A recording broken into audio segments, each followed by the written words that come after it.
platform. Without much ado, let's hear from the Chief of the IEC. How have we performed as a country the past voter registration weekend? CEO? Thank you very much, Kate. And greetings to everybody present. The Electoral Commission is pleased to report that over 1.7 million voters registered during the special two-day registration weekend, which took place on the 18th and 19th of September. This registration yield is inclusive of new registrations as well as voters correcting their registration details. Innovation in the voter management devices has increased the speed for processing of applications. Approved applications already have their addresses captured. Previously, it would have taken weeks to capture address details of new applicants.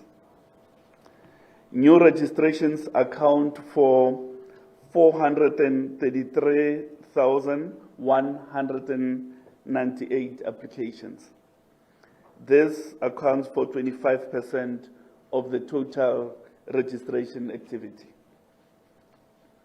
The re-registrations account for the balance of 1.2 million. The province with the highest registration activity is KwaZulu-Natal with 358,384. This is followed by the province of Gauteng with 315,282 applications. In the third place is the Eastern Cape with 240,514 applications. Young persons in the age category 16 to 29 account for 402,401 of new registrations, which is 91% of all new registrations.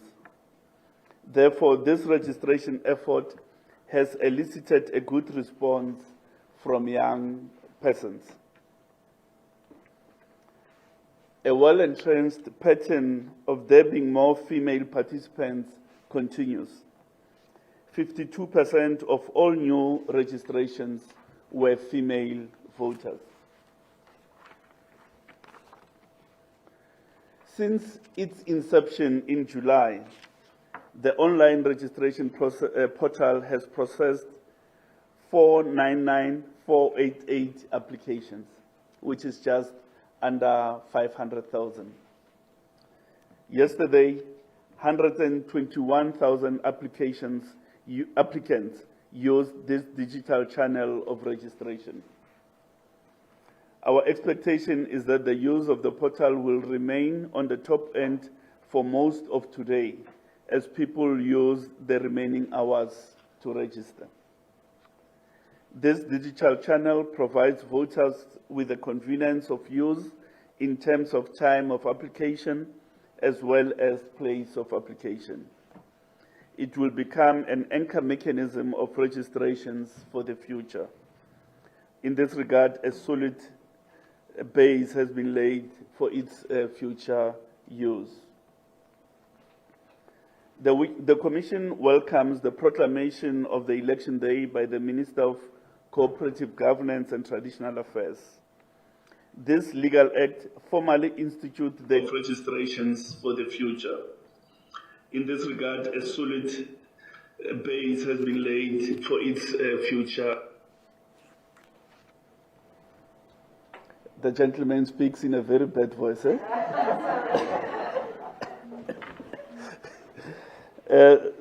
The Commission welcomes the proclamation of the election date by the Minister of Cooperative Governance and Traditional Affairs. This legal act formally institutes the election phase in the reconstitution of municipal councils within the local sphere of government.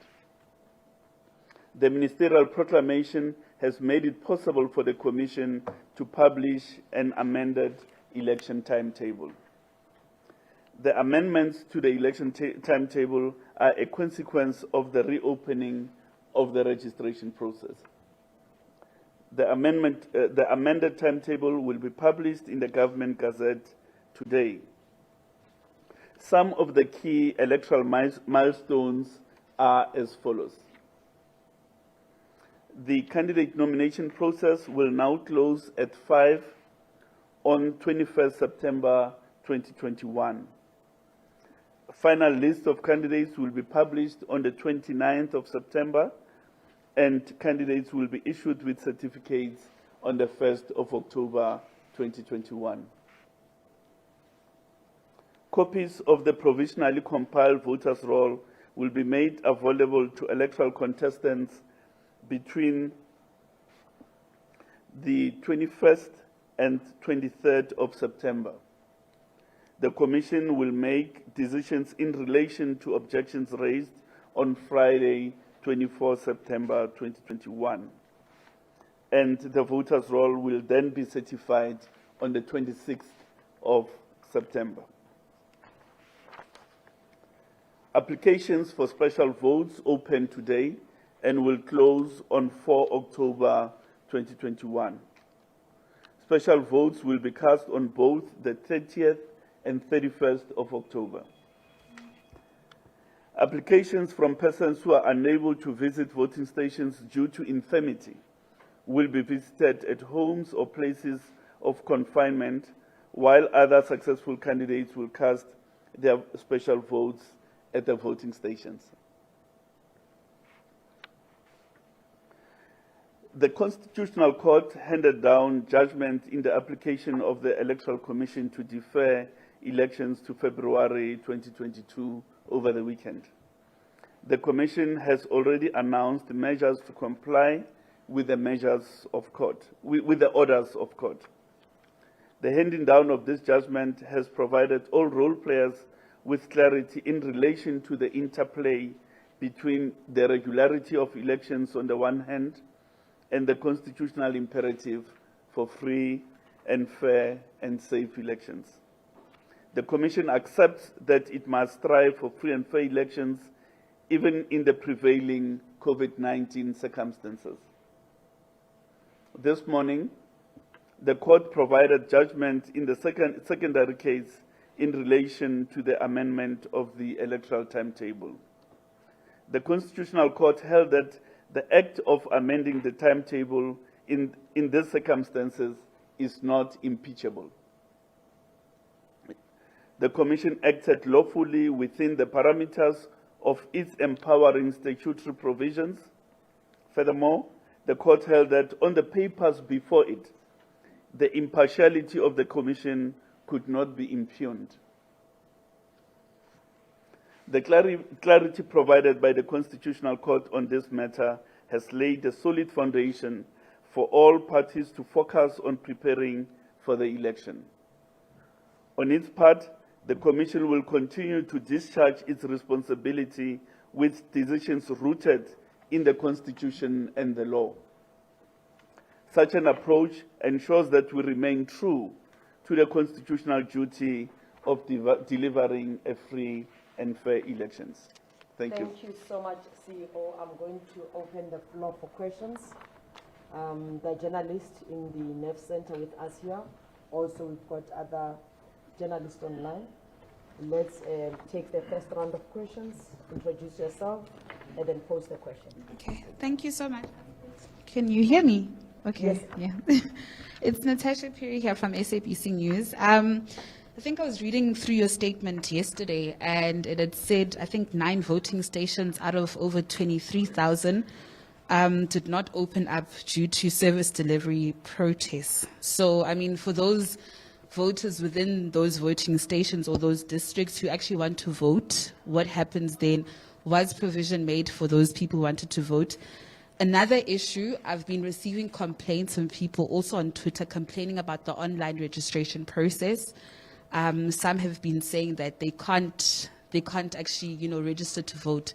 And since the system will be closing at midnight tonight, are you not worried that the system could actually, clutter up and it could pose challenges for those who actually want to vote. Also, the issue that happened yesterday, Guatambuza and KZN, we saw visuals there of the CIC of the EFF, Mr. Malema, being prevented by ANC members allegedly from actually entering the voting station. Has the EFF also laid a complaint with the IEC already? And what process then needs to unfold? Does the matter actually get taken to the electoral court? If those ANC members are found guilty, does that then mean that the ANC within that specific ward will actually be disqualified? On the, sorry, I've got a couple of questions.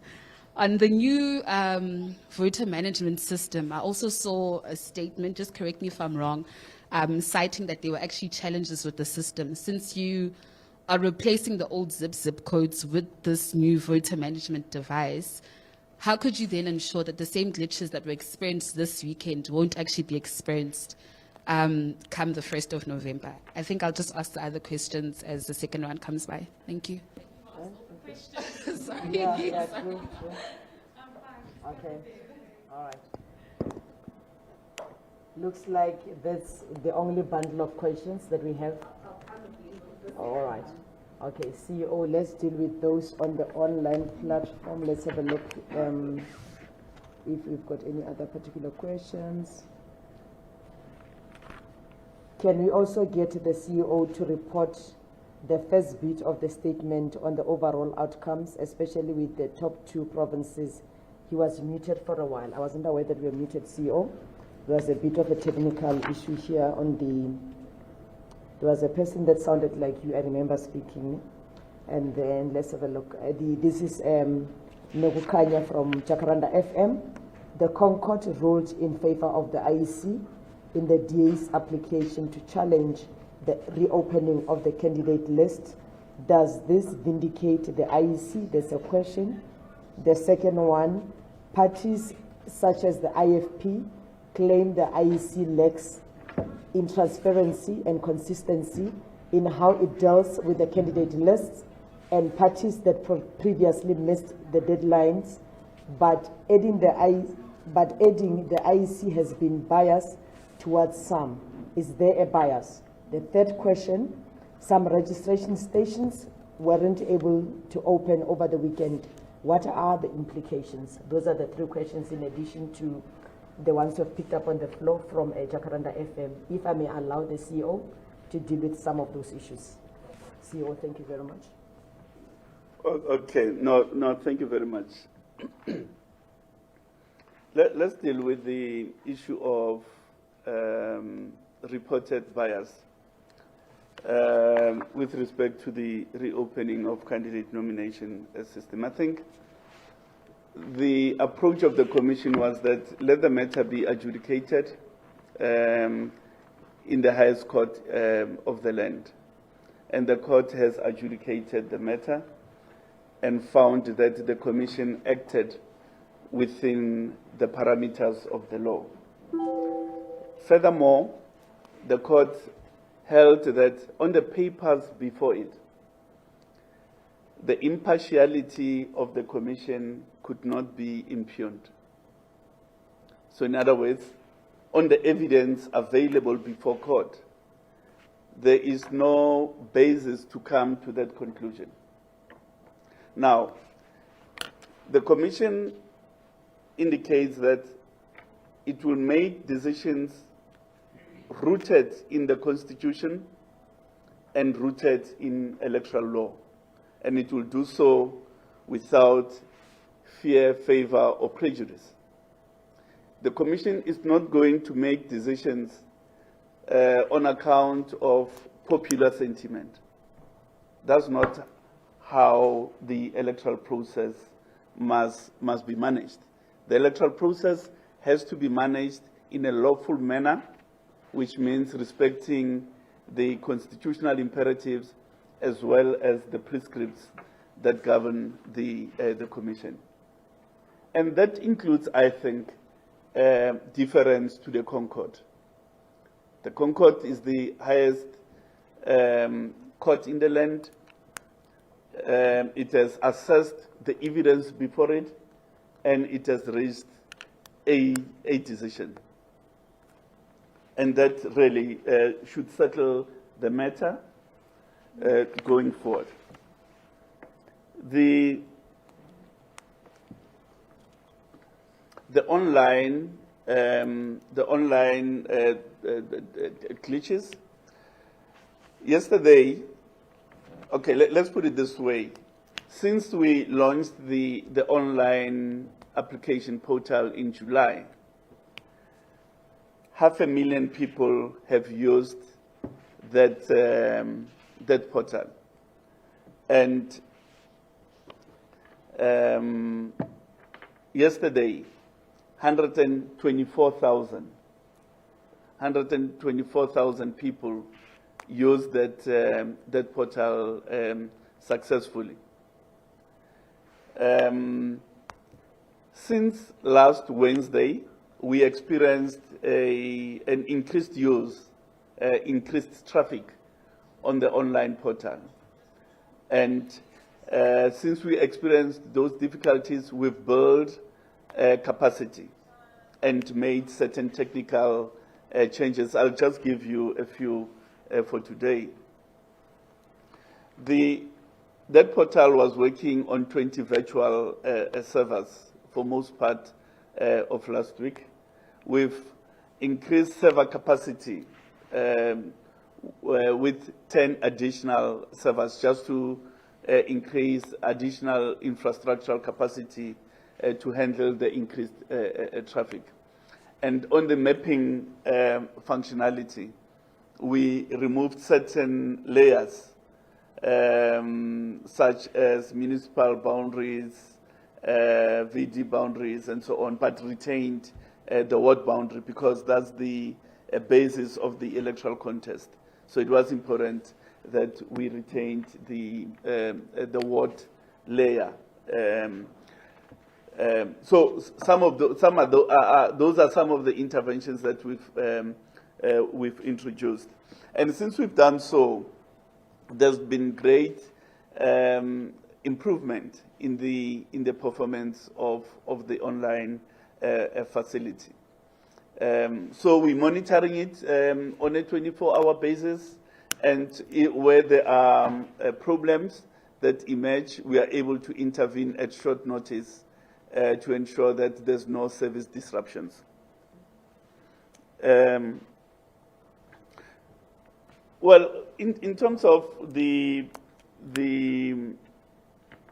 voting stations where we are not able to operate, that's quite regrettable because yesterday the weekend's process was really giving people an opportunity to register so as they can express their constitutional rights by way of voting on the 1st of November.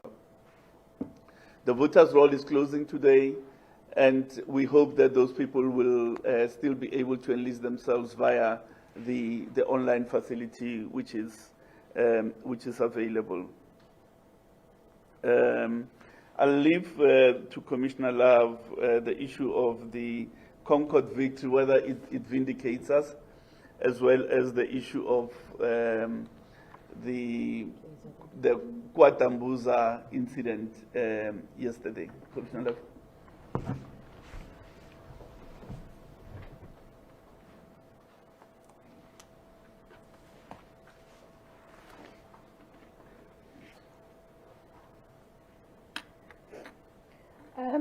So first of all, I think with regard to the decision of the Constitutional Court, what it has done is it has clarified a number of issues, and to the extent that it has confirmed that we are acting within the framework of the law and that there is no basis on which to come to any view that we are acting with partiality. I think that that is the extent to which we know that we as the Commission, but more especially all of the candidates, political parties and independents can and must go forward with vigor into the campaigning process. We respect what the court has decided, and we accept that this is what must guide us going forward in the future. I can only reiterate that from the perspective of the Commission, we are very clear that we cannot and will not act in a partial manner. We have done this in the interests of inclusivity, and that is in order to give the voters, who are ultimately those stakeholders in an electoral process who must determine the future of their local areas. So I'm not sure I hope that that's answered the question.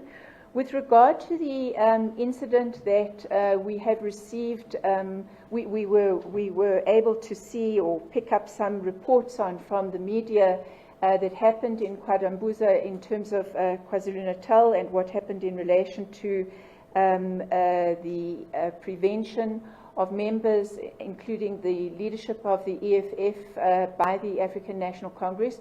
We have not at this stage received a complaint. And obviously, on receipt of such a complaint, we will deal with it accordingly. Suffice to say, however, that to the extent that there has been any attempt by the ANC to prevent the EFF from accessing any area, there is a very legitimate ground for the EFF to lodge a complaint, and we would not take that as something other than being very serious. This is a country where everybody should have the right to contest freely and have the right to access every community in order to express what it is that their party is hoping to do and to deliver. So we'll wait to receive such a complaint should it be submitted to us, and obviously then it will be clearer what sort of process we need to embark on. Thank you very much, VC. I see a hand already going up.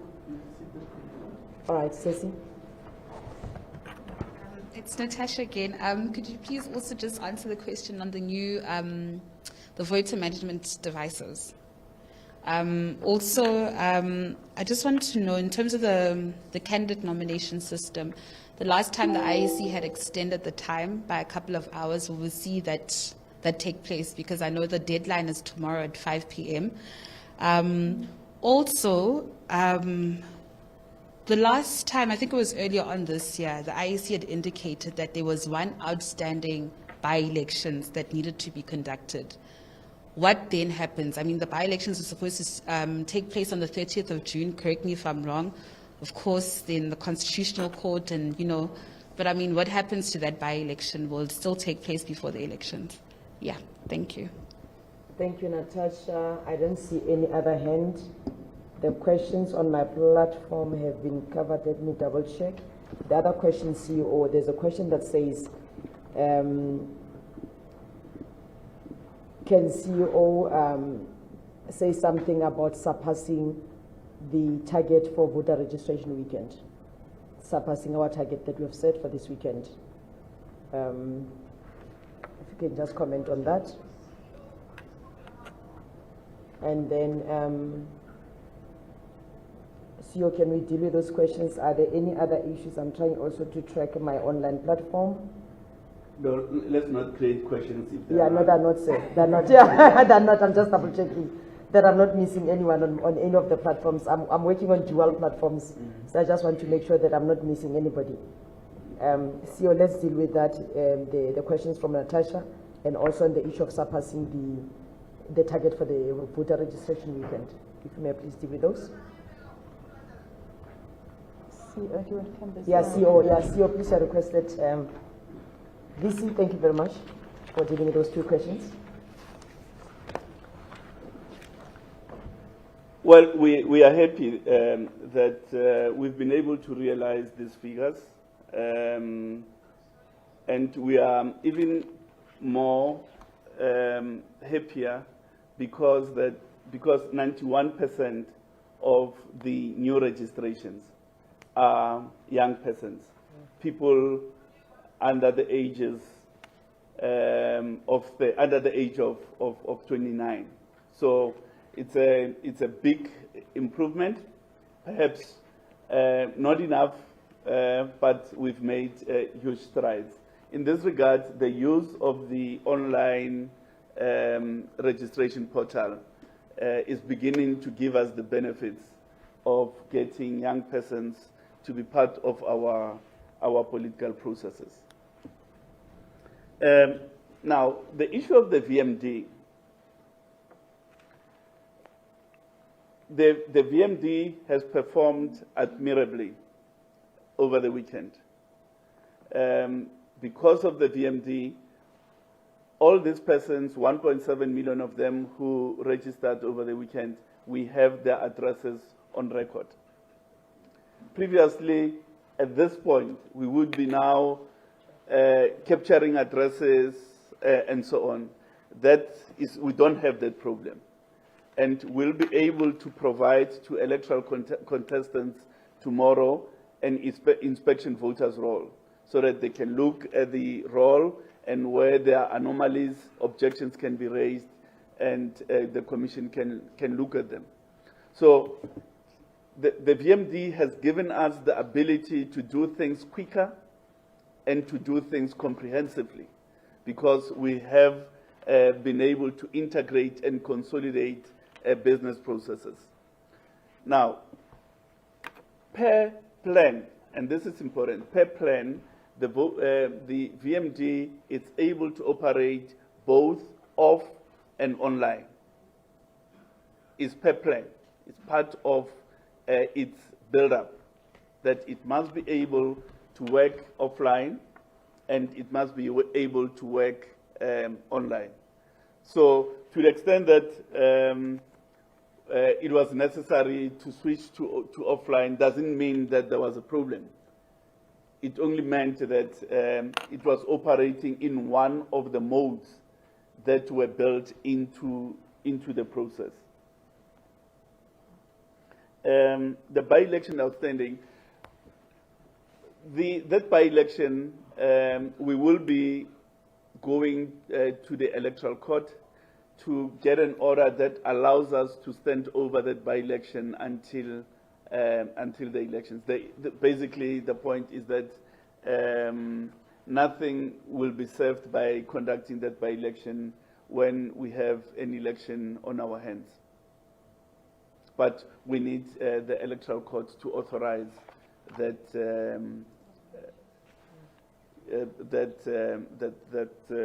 situation. Commissioner Love, you were saying?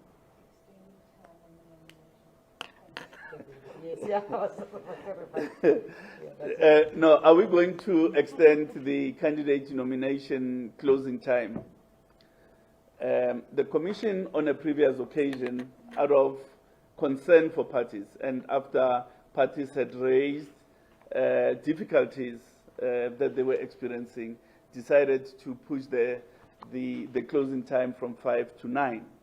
But we now know that that created consternation.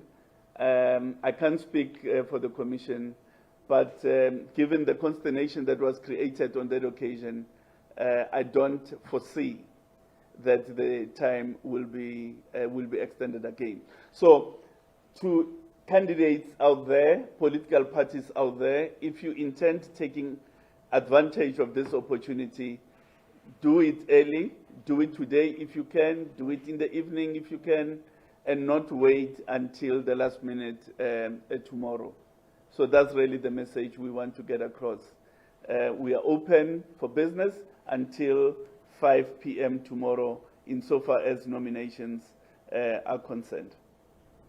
On that note, ladies and gentlemen, this brings to an end the media briefing for this afternoon. The rest of the information will be shared on all our online platforms, Facebook, all the social media platforms, and all.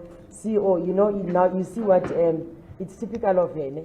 Last question says, before I wrap up. Natasha. I'm so sorry, just for the benefit of the viewers, okay. Please.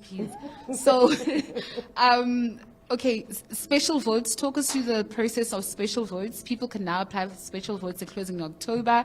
What process do they need to follow? Please read up the WhatsApp numbers, the special voting. website as well. But also my colleague, who's the camera operator, Kwazi Manzi, is struggling to actually access the system right now. It keeps on kicking him out. So if you'll just address those things, just for the benefit of the public, South Africans at large. Thank you.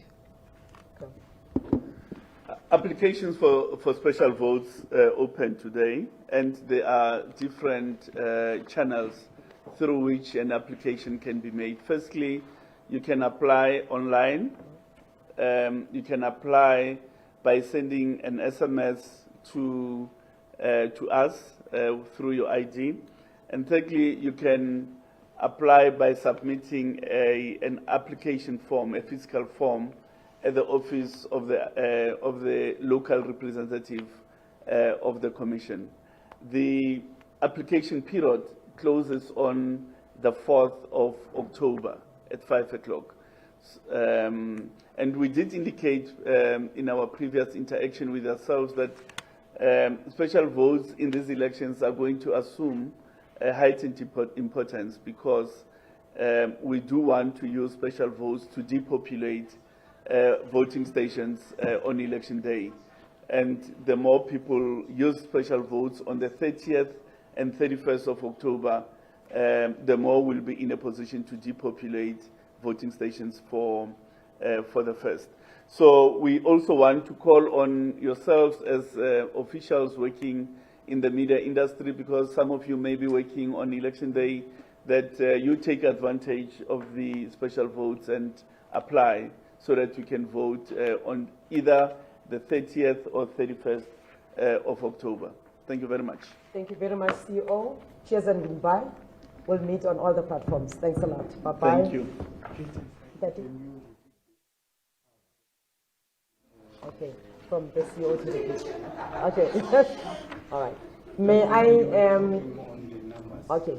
Let me get the CEO just to repeat, because we missed him in the earlier part of the link, just to repeat, CEO, how we've performed this weekend on the media statement. The Electoral Commission is pleased to report that over 1.7 million voters registered during the special two-day registration weekend, which took place on the 18th and 19th of September. This registration yield is inclusive of new registrations as well as voters correcting their registration details. Innovation in the voter management devices has increased the speed for the processing of applications. Approved applications already have their addresses captured. Previously, it would have taken weeks to capture address details of new applicants. The new registrations account for 433,198 applications. This accounts for 25% of the total registration activity. The registrations account for 1.2 million applications.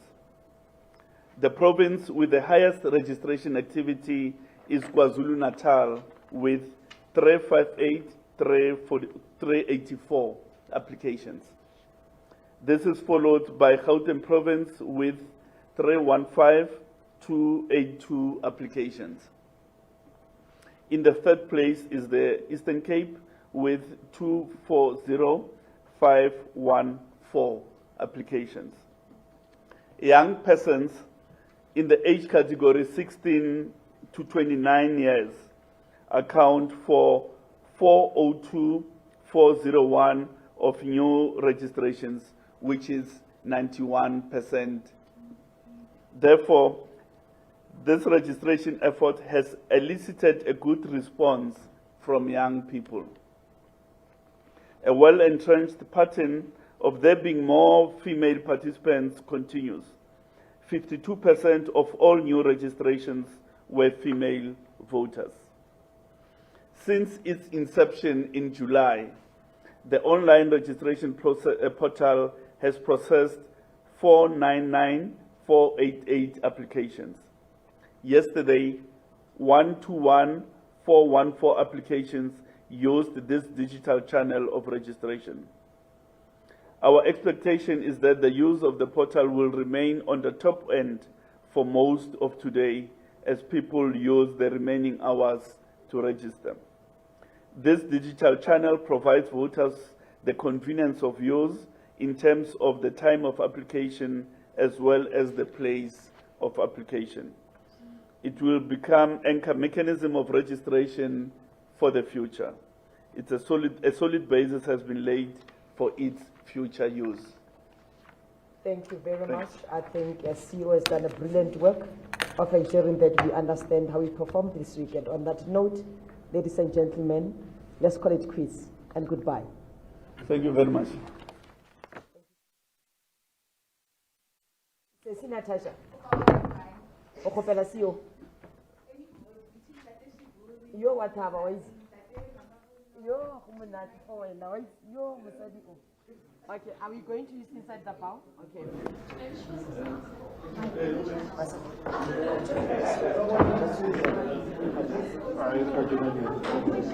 So,